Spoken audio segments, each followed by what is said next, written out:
while under her oppressive mother's control a desperate teenager undergoes barbaric aesthetic surgery in hopes of capturing the eye of a handsome and wealthy prince inside the stagecoach. The smitten Alvivara imagines sharing a romantic moment with the handsome Prince Julian as they frolic in the meadow. Suddenly her mother Rebecca slaps her awake, revealing that it was a dream. The teenager smiles as she stares at the book on her lap entitled Prince Julian's Most Beautiful Poems. Soon they transfer onto a different stagecoach and continue the journey towards the estate of the woman's new lover. Outside the manor, Otto and his beautiful daughter Agnes welcome Rebecca and her children Elvira and Alma. The pretty blonde smiles at her soon-to-be stepsister, and the bashful teen tries to return the gesture while hiding the braces on her teeth. After the wedding, Agnes takes Elvira on a house tour and introduces her to Isaac the stableman. From the blonde's bedroom window the teen spots the royal castle and shares her dreams of marrying the prince. One day during supper, Otto playfully throws a handful of wedding cake at Elvira even after his daughter tells him to behave. Suddenly the man's eyes widen in fright, and after coughing up some blood his lifeless body collapses face first onto the table. Days later the teen hears her grieving stepsister crying in her room, so she brings her some chocolate hoping it might cheer her up. Agnes politely asks Elvira to leave the room, so the latter shares that when her father died her mother slept all the time, but that the heavy feeling of grief eventually passed. However, the blonde takes offense to her comparing their situations, pointing out that her father hasn't even been buried yet but the family has already settled into the manor. She adds that if it weren't for Rebecca's money Otto would have never let them into his life. At first Elvira seems perplexed by the statement since she knows her mother isn't wealthy. Eventually realizing that the man was penniless as well, the worried teen runs across the house to inform her mother that Otto had no money, but she finds that the debt collectors have already arrived to confiscate all the cattle and tillable land. After the men leave, Rebecca falls to the floor and the daughter immediately comforts her. Elvira assures the woman that they'll find a solution to their problem, but the latter counters that it won't be easy to find a rich man willing to marry a middle-aged widow with two daughters. The teen says she could marry a wealthy man, but Rebecca coldly says she isn't pretty enough to catch the prince's eye. Later the self-conscious daughter sits in front of the mirror pondering her mother's hurtful words as she squeezes a pimple. Meanwhile Agnes lies next to Otto's lifeless body, which is still displayed in one of the rooms of the house since the family doesn't have the monetary means for a funeral. Then the blonde prays to a portrait of her late mother and asks that she not suffer such a bleak fate. Seconds later she spots a white dove on the windowsill and wonders if the bird's arrival is a good sign. Hours later Elvira and Agnes accept invitations from the royal messenger informing them that Prince Julian will be choosing his chaste bride during a ball in the next 4 months. Soon Rebecca takes her daughter to Dr. Ustati, who says that he can easily remove the braces on her teeth, but he'll have to make drastic changes to her nose. The man also suggests handmade eyelash extensions, but the mother says removing the braces and nose enhancement will have to suffice for now. When the doctor states he'll only start the procedure once he receives the payment, Rebecca confidently says she'll double the bill after the ball. Concurrently Alma peers into the operating room and sees a nurse wiping off a disturbing amount of blood from the floor. Later, after Dr. Estate removes the braces using pliers, their mother chooses the nose shape she'd like her daughter to have from the illustrated options in a brochure. As Alma watches in horror, Elvira screams in pain as the man uses a small hammer and chisel to augment her nose to make sure it heals in the shape that the woman chose. The teen has to wear a metal contraption on her nose at all times. Soon Rebecca enrolls her daughter in finishing school, where Miss Sophie tells the students that they'll be performing a dance to open the ball. During the dance class, Madame Varner orders the awkward Elvira to move to the back row and instructs Agnes to take her place in front. That evening the teen notices that everyone else at the table got a proper meal for dinner while she's only given a bowl of water and lemon slices. Moments later Agnes tells Rebecca that she's chosen a date for the funeral, but the woman says they can't afford it right now and they'll have the ceremony after Elvira gets married. The blonde counters that she spent money on everything else except her late husband's funeral. Instead of answering her question, Rebecca Rebecca says she thinks Agnes should give her stepsisters some of the dresses from her closet, prompting the annoyed lady to storm out of the dining room. Later that night the grieving daughter enters the room where Otto's body is and to her horror finds that flies have already flocked to the corpse. One day the surprised teen sees her name in the short list of finishing school students chosen for the dance number at the ball. In her excitement, Elvira imagines herself as a blonde wearing a beautiful ball gown and Prince Julian carrying her in his arms. That afternoon Madame Varna asks the teen to perform the dance in front of the other students. However, instead of praising her, the woman reveals that the only reason her name was on the list was because Rebecca paid her off. After the embarrassed Elvira returns to the back row, Madame Varna chooses Agnes and two other students to lead the dance. That night the teen tries on one of her stepsister's dresses and the maid says it won't fit, so Rebecca tells the woman to do whatever it takes to make sure that her daughter fits in the garment. Once she's all alone, Elvira stares at her clothless body in the mirror and snacks on the pastry she hid in a drawer. The next day she meets privately with Miss Sophie and confides her insecurities about being unattractive and overweight, so the woman takes a look at her new nose and says she's changing her outside appearance to match her inner beauty, eliciting a grateful smile from the shy student. Moments later Miss Sophie says she has something for the teen, hands her a locket and says it's what's inside that counts. That afternoon Elvira opens the locket and shows her sister the tapeworm egg inside. She explains that she'll ingest the egg so that no matter how much she eats she'll still lose weight. The teen adds that once she's married to the prince she'll simply drink the antidote to get rid of the tapeworm. Appalled, Alma chastises her sister for always doing whatever their mother says, but the latter clarifies that Rebecca doesn't know about the egg and asks her sibling to keep her secret. Meanwhile Agnes arrives at the stable and after Isaac helps her off the horse they hold each other close. Then the pair share a passionate kiss, revealing that they've been in a secret relationship for a while. When the blonde states that she needs to marry the prince, the stableman asks if she no longer loves him, so Agnes clarifies that she'll never love anyone else but Isaac, implying that she only wants to marry the prince for his money. Concurrently Elvira opens the locket and sees the wriggling baby tapeworm inside the translucent egg. After she ingests it she hears the voices of three men nearby, so she hides behind a tree and realizes that one of them is Prince Julian. When his friends tease that he should do their deed with the unattractive teen, the monarch rudely states that he'd never make love to someone like her. Insulted, Elvira storms off, but as she continues sneaking a peek at the prince she imagines sharing a romantic moment with him in the forest. That night the teen hears noises coming from the stable and catches Agnes and Isaac doing the deed. The next day Rebecca admonishes her stepdaughter for sleeping with the stableman and orders the maids to put the blonde to work. Later the woman chases off Isaac by throwing rocks at him and telling him to leave the estate for good. 3 months later Alma has taken on the responsibility of caring for the horses and Agnes has become the family's servant. Meanwhile Rebecca finally removes the metal contraption on Elvira's face and expresses her delight at her daughter's new nose. That afternoon the nurses strap the teen down to a chair and Dr. Astudillo's fake lashes onto her eyelids. That night Elvira, who still has bandages over her eyes, has trouble sleeping due to the rumbling in her stomach. Concurrently Elma wakes up in the middle of the night because she finally has her time of the month for the first time in her life. Eventually the teen finds her way to the kitchen where she removes the bandages over her eyes to try and search for food. Suddenly Agnes appears because she thinks there's an intruder, but when she realizes that it's just her famished stepsister she gives her a few slices of cake to eat. In finishing school, Miss Sophie tells Madame Varna that because Agnes is still obsessing over her late father she should choose someone else to take the student's place in the dance. To Elvira's delight, the strict older woman chooses her to take her stepsister's place in the performance. That night the teen calls Agnes Cinderella and orders her to brush her hair, but the latter points out that she's been losing a lot of hair lately, much to the former's horror. Later the dressmaker arrives at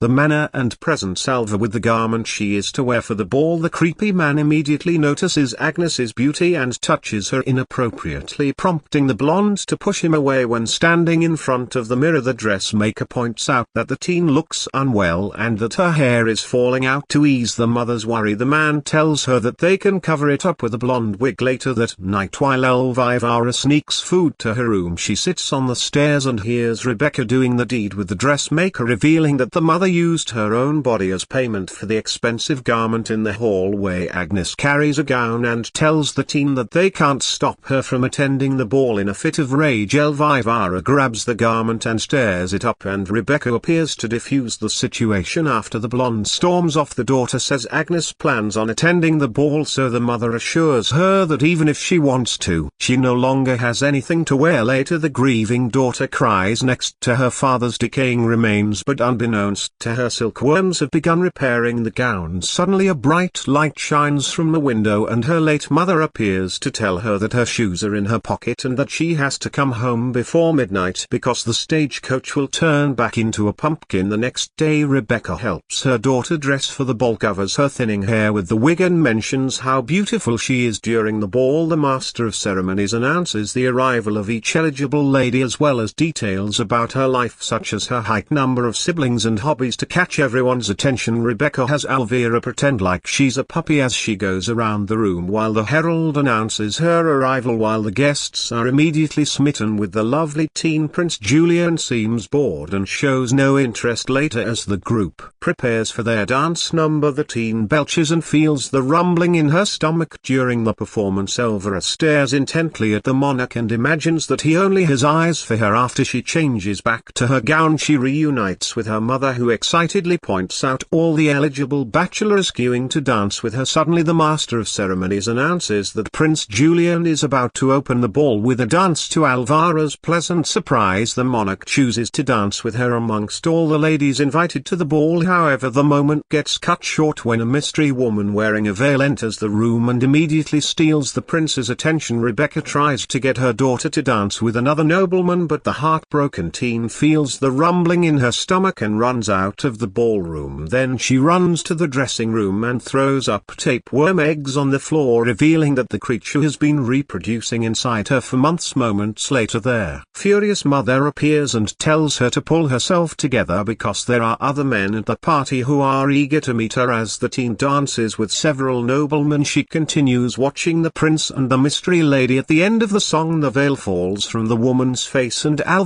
realizes that it was Agnes all along. Suddenly the clock strikes 12, prompting the blonde to run out of the room so she can make it home before the stagecoach turns back into a pumpkin. Moments later, Prince Julian shows the guests the lone white shoe the woman left behind and says that whoever fits it is the person he's going to marry. When she arrives home, Elvira steps out of the carriage and sees a pumpkin outside the manor because she knows her stepsister has the other shoe. The teen attacks her with a meat cleaver and demands that she hand the shoe over. However, when Elvira puts it on, she realizes that the shoe is much too small to fit her foot. Desperate to win over Prince Julian's affection, whatever means necessary, the teen decides to use the cleaver to cut off her toes. Her screams alert Elma and Rebecca, the former of whom immediately ties a tourniquet around her sister's leg to stop the bleeding. Meanwhile, the mother sees her daughter's toes barely hanging onto her feet, the bloody blade on the floor and the tiny white shoe on the carpet. Quickly realizing what her child is trying to do, Elvira begs her mother to help her because she needs to fit the shoe so she can marry the prince. So the woman feeds her daughter several tablespoons of sedative and, despite Elma's protests, finishes severing all 10 toes in her deep sleep. The teen dreams of Prince Julian arriving at the manor, slipping the shoe on her foot and declaring that he has finally found his beloved. The next day, Elvira hears the trumpets announcing the prince's arrival, but in her hurry she falls off the bed and down a flight of stairs, breaking her nose and chipping a tooth. Despite her efforts, Agnes and the prince are reunited and they share a passionate kiss outside the manor. Moments later, Alma helps her hapless sister take the antidote for the tapeworm. Soon the medication takes effect and the zest finally emerges from her mouth. Then the sister grabs the tapeworm and pulls on it until its entire body comes out. Later, while Rebecca's busy entertaining a wealthy suitor, Alma grabs jewelry from the dresser. Then she helps Elvira descend the front steps of the manor using her hands so they can finally run away from home, far from their mother's oppressive control. As the pair ride away to freedom on horseback, 2 crows feast on the dead tapeworm in the yard.